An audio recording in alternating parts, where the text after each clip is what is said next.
회담이 잘 이루어졌고요. 굉장히 어려운 회담이었지만 굉장히 크고 어려운 엄중한 임무였지만 굉장히 잘 진행이 됐습니다. 그리고 그랬기 때문에 진정이 이루어졌고 뉴욕뿐 아니라 다른 곳에서 일어나고 있는 다른 회담에서도 동시에 진전이 이루어졌습니다. 그래서 조기 종료됐습니다. 또 다음번 질문은 로이터에서 해주시겠습니다. 지금 이 얘기를 쭉 보면서 지금 진행되는 상황을 보면서 지난밤에도 김영철 부위원장과 같이 회담을 나누셨고 미국은 계속해서 북한 측이 무기를 통해서 평화를 이룰 수 없다라는 점을 설득하고자 노력을 하고 있습니다. 지금까지 이러한 노력을 기울이면서 성공적이라고 생각하십니까? 아니면 지금 트럼프 대통령께서 하고 있는 모든 일들이 지금 동시에 세 개의 회담을 통하면 그리고 여러 차례의 회담이 있을 수도 있다고 했는데 이거에 대해서 어떻게 생각하십니까? 오해하시면 안 되는 게 지금 굉장히 미 행정부에서도 이 문제를 굉장히 신중하고 아주 큰 과제라고 생각하고 접근하고 있습니다. 그리고 이 안보는 그 어느 때보다도 더 중요해지고 있습니다. 그래서 북한으로 하여금 우리가 말한 바와 같이 무기를 통해서 평화를 얻을 수 없다라는 사실을 그래서 비핵화를 통해서 모든 것들을 이룰 수 있다라는 것이 비핵화가 반드시 이루어져야 된다는 것을 다시 한번 설득하기 위해서 노력하고 있습니다. 그래서 진정하게 위협을 보안의 위협을 하는 것은 핵 무기다라는 것을 얘기하고 있습니다. 많은 이러한 주제에 대해서 굉장히 많은 이야기를 했습니다. 그리고 이 목표를 달성하기 위한 실질적인 회담이 있었습니다. 지금 어떠한 방법을 통해서 비핵화를 이룰 것인지에 관해서 얘기를 나눈 것이 주안점이었습니다. 그리고 보안은 이러한 방식으로 비핵화를 통해서 일어날 수 있다는 것을 다시 한번 이야기했습니다. 다음 질문 받겠습니다.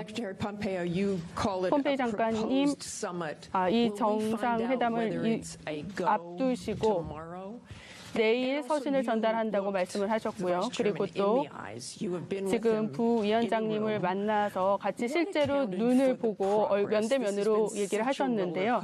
정말 롤러코스터처럼 종잡을 수 없는 그런 상황들이 계속 이어지고 있습니다. 이런 점에서 계속 이 상황이 또 완전히 바뀔 수 있다는 점도 고려하고 계신가요? 제가 지금까지 2번이나 김정은 국무위원장을 만날 수 있는 기회가 있었고요. 김영철 부위원장은 3번이나 만났습니다. 매번 만날 때마다 굉장히 좋은 대화를 해왔습니다. 그래서 저는 이 모두 다 직접적으로 전략적으로 무언가 꾸미고 있다고 생각하지 않습니다. 이들이 직접적으로 자신들이 근본적으로 그 과거와는 다른 그 결정을 내린 것도 이들 본인입니다. 그렇기 때문에 여기에 역사적인 순간이 나올 것이라는 것에 나온다 하더라도 그 누구도 깜짝 놀라지는 않을 거라고 생각합니다. 상황은 굉장히 엄중해 보이고 어떤 경우에는 예상치 못한 넘을 수 없는 장애물이 있는 것처럼 보이는 순간도 있었습니다. 하지만 대통령께서는 우리가 달성할 수 있는 우리가 원하는 그 결과를 달성할 수 있도록 모든 노력을 다하라는 그런 지령을 주셨습니다. 그래서 앞으로 며칠 혹은 몇 주 동안 계속 노력을 해서 물론 힘든 시간이 남아 있겠지만 또 어려운 대화들을 해야겠지만 우리가 또 문제가 생길 땐 또 저한테 많은 것들이 보하게 되겠지만 이 도전 과제를 충분히 이겨나갈 수 있고 또 이기기 위해서 노력을 할 것입니다. 굉장히 우리가 절대로 넘을 수 없을 것 같은 그런 도전 과제가 있을 순간에도 우리가 그것을 넘기 위해서 노력을 계속할 것입니다. 내일 사실상 정상회담이 그러면 워싱턴에서 열리게 될까요? 그건 잘 모르겠습니다. 그거에 대해서는 답변을 드릴 수가 없습니다. 폭스뉴스에서 질문 하나 더 드리겠습니다. 하나만 더 말씀드리겠습니다. 내일 만나게 되면 아마도 지난 72시간 동안 이루었던 것 중에 가장 큰 진전이 아닐까 싶습니다. 그래서 그런 것에 대한 조건에 대해서 조금 더 말씀을 드리면요. 트럼프 대통령은 실질적인 대통령과 김영철 부위원장이 만나면서 실질적인 진전이 다시 한번 확인이 될 것입니다. 그래서 72시간 동안이 이루어진 그 회담의 가장 그 큰 진전이 될 수가 있을 거라고 생각합니다. 제 질문은 이 동맹에 어떤 영향을 끼칠 것인가 하는 점입니다. 한국과 그리고 그 지역에 이러한 북미 정상회담과 이들의 영향력이 이 지역에 어떠한 영향을 끼칠 것인지 궁금합니다. 특히 그 동맹국들과의 관계에 대해서 궁금합니다. 이러한 협상에서 사실 그러한 부분에 대해서는 얘기하진 않았습니다.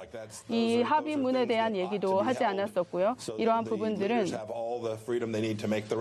정상들이 만나서 실제로 어떠한 방향으로 진행을 하고 그들이 이제 이끌어가는 부분이 될 거라고 생각합니다. 제가 말씀드릴 수 있는 부분은 지금 제가 한 국무장관으로 취임을 하고 하면서 한국, 일본 등등의 국무장관을 만났는데 한 가지 분명한 건 우리의 이해가 전혀 다르지 않다라는 점입니다. 우리 모두 공동의 이해를 갖고 있습니다. 문재인 대통령도 마찬가지로 한국의 우려사항을 우리가 알고 있고 또 나머지 국가들이 그 영내 나머지 국가들이 갖고 있는 그 우려들도 이해하고 있습니다. 그런데 그 부분들에 대해서 잘 해결해 나가기 위한 것도 우리의 회담에 포함되어야 될 부분이라고 생각합니다. 경제 정치적으로는 어떻게 생각합니까? 중국은 항상 어떤 얘기를 할 때에도 항상 빠질 수가 없는 존재가 되었죠. 이러한 오늘 지금 있었던 일뿐 아니라 거의 모든 일에서 중국은 항상 빼놓고 이야기를 할 수가 없습니다. 특히 북한 문제에 있어서는 그 어떤 부분에 있어서도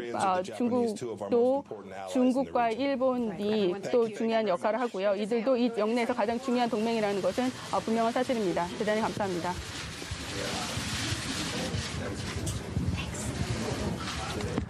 네, 지금까지 북미 고위급 회담 내용과 앞으로의 북미 정상회담 내용과 관련해서 뉴욕 페리스 호텔에서 마이크 폼페이오 미 국무장관의 기자회견 내용 실시간으로 만나봤습니다. 기자회견 내용 다시 한번 영상으로 보여드리겠습니다. 각 세 군데에서 실무 회담이 일어나고 있습니다. 그래서 북한과 북미 정상회담을 준비하기 위한 일련의 회담이 일어나고 있습니다. 지금 올바른 방향으로 가고 있다는 확신이 들고 있습니다. 오늘 저와 김영철 부위원장은 항상 오늘 이러한 기회를 노려서 이러한 기회를 통해서 많은 회담을 통해서 앞으로 어떠한 경로로 우리가 나아가야 할지에 관해서 많은 이야기를 나눴습니다. 김영철 부위원장님이 워싱턴을 내일 방문하여 김정은 국무위원장의 서신을 전달할 예정입니다. 역사적인 이 순간을 우리가 지금 목도하고 있습니다. 미국과 북한 간의 정상회담이 열려서 번영과 안보와 그리고 평화를 이룰 수 있을 그런 기회가 다가오고 있습니다. 이러한 기회를 이름으로써 안타까운 상황을 만들지 않기 위한 노력을 하고 있습니다. 김정은 국무위원장과 함께 그리고 김영철 부위원장과 함께 우리가 이야기를 함으로써 미국의 트럼프 대통령은 일관성 있게 의견을 제시해왔습니다. 그래서 완전하고 검증 가능하며 불가역적으로는 비핵화를 북한이 이룰 것을 다시 한번 얘기했습니다. 또 김정은은 북한의 비핵화를 통해서 더 밝은 미래를 누릴 수 있다는 점을 다시 한번 확인했습니다. 물론 이러한 것에 대해서 미국은 북한의 문화와 그 전통을 유지할 수 있도록 도울 것입니다. 또 미국과 북한 주민은 협력과 우정을 위해 더 큰 미래를 끌어날 것입니다. 두려움과 위협이 아니라 번영과 평화를 누릴 것입니다. 이러한 긍정적인 미래에 대한 비전을 우리가 서로 공유했습니다. 싱가포르에서 정상회담이 열리게 되면 우리가 이 부분에 대해서 계속해서 예의주시하여 좀 더 밝은 미래가 일어날 수 있도록 할 것입니다. 만약 일어난다면 정말 역사적인 순간이 될 것입니다. 김정일 국무위원장이 다시 한번 생에 있을까 말까 한 그러한 회담의 기회가 생겨서 세계의 정세가 완전히 바뀔 것입니다. 이러한 결정을 내려서 지금 이것이 우리가 올바른 결정인지를 먼저 지금 상황을 판단하고 있습니다. 먼저 질문을 블룸버그의 기자님께서 질문을 먼저 해주시겠습니다. 네, 감사합니다, 장관님. 지금 미국은 역사적인 순간을 노리고 있다고 말씀을 해주셨는데요. 지금 말씀하신 걸 보면 회담이 좀 일찍 끝났다고 들었습니다. 그 어떠한 특별한 이유가 있었나요? 아니면 북한 쪽에서 그리고 북미 간의 비핵화에 대해서 합의가 이루어졌기 때문이었나요? 그 많은 이야기를 저희가 했었고요. 여러 가지 아이템 중에서 먼저 우리가 확실하게 정하고 나가고자 하는 바들이 있었습니다. 기대했던 바는 우리의 기대와 북한이 갖고 있던 기대치가 비슷했습니다. 그래서 회담이 잘 이루어졌고요. 굉장히 어려운 회담이었지만 굉장히 크고 어려운 엄중한 임무였지만 굉장히 잘 진행이 됐습니다. 그리고 그랬기 때문에 진정이 이루어졌고 뉴욕뿐 아니라 다른 곳에서 일어나고 있는 다른 회담에서도 동시에 진전이 이루어졌습니다. 그래서 조기 종료됐습니다. 또 다음번 질문은 로이터에서 해주시겠습니다. 지금 이 얘기를 쭉 보면서 지금 진행되는 상황을 보면서 지난밤에도 김영철 부위원장과 같이 회담을 나누셨고 미국은 계속해서 북한 측이 무기를 통해서 평화를 이룰 수 없다라는 점을 설득하고자 노력을 하고 있습니다. 지금까지 이러한 노력을 기울이면서 성공적이라고 생각하십니까? 아니면 지금 트럼프 대통령께서 하고 있는 모든 일들이 지금 동시에 세 개의 회담을 통하면 그리고 여러 차례 회담이 있을 수도 있다고 했는데 이거에 대해서 어떻게 생각하십니까? 오해하시면 안 되는 게 지금 굉장히 미 행정부에서도 이 문제를 굉장히 신중하고 아주 큰 과제라고 생각하고 접근하고 있습니다. 그리고 이 안보는 그 어느 때보다도 더 중요해지고 있습니다. 그래서 북한으로 하여금 우리가 말한 바와 같이 무기를 통해서 평화를 얻을 수 없다라는 사실을 그래서 비핵화를 통해서 모든 것들을 이룰 수 있다라는 것이 비핵화가 반드시 이루어져야 된다는 것을 다시 한번 설득하기 위해서 노력하고 있습니다. 그래서 진정하게 보안의 위협을 하는 것은 핵 무기다라는 것을 얘기하고 있습니다. 많은 이러한 주제에 대해서 굉장히 많은 이야기를 했습니다. 그리고 이 목표를 달성하기 위한 실질적인 회담이 있었습니다. 지금 어떠한 방법을 통해서 비핵화를 이룰 것인지에 관해서 얘기를 나눈 것이 주안점이었습니다.